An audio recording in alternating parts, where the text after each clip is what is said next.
হত্যাকাণ্ড শুধু বাংলাদেশকে আবার দ্বিতীয় উত্তর গোটা পৃথিবীর সামনে একটি বড় সভ্য জাতি নমুনা পেশ করেছে।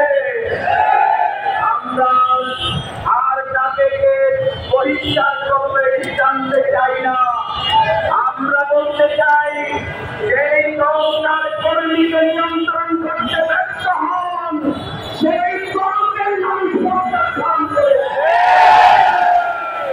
আর কেউ কেউ বলে থাকেন গোপনে চাঁদা নাকি পুরস্কার আর প্রকাশ হলে বহিষ্কার। কত টাকা কোথায় যায় কয়েকদিনের মধ্যে গোটা জাতি সেটিও কিন্তু প্রকাশ করে দেবে। তাহলে আপনারা কিভাবে জাতির সামনে মুখ দেখাবেন? যাদের স্বাক্ষরে বহিষ্কার হবে তারাও কে টাকা পান কিনা জাতি সেটি জানতে চায়।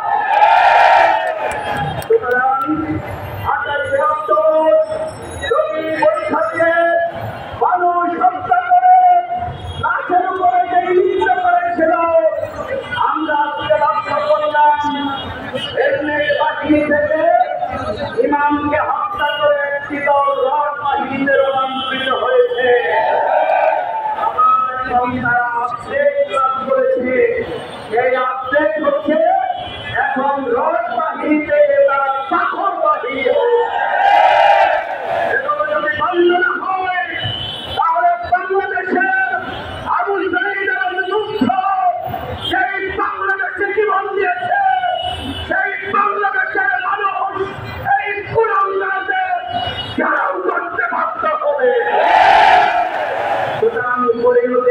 কিন্তু কাজ করুন। আমরা কিন্তু কোন দলের বিরুদ্ধে নয়, আমরা সন্ত্রাসীদের বিরুদ্ধে, আমরা চাঁদাবাজের বিরুদ্ধে, আমরা দর্শকদের বিরুদ্ধে, আমরা হেলমেট বাহিনীর বিরুদ্ধে, আমরা পাথর বাহিনীর বিরুদ্ধে। প্রতিবাদ নয়, আপনারা কি জনগণকে সাথে নিয়ে এই দর্শক পুলিশ চাঁদাবাজ এদেরকে জনপ্রতিরোধের জন্য প্রস্তুত আছেন কিনা?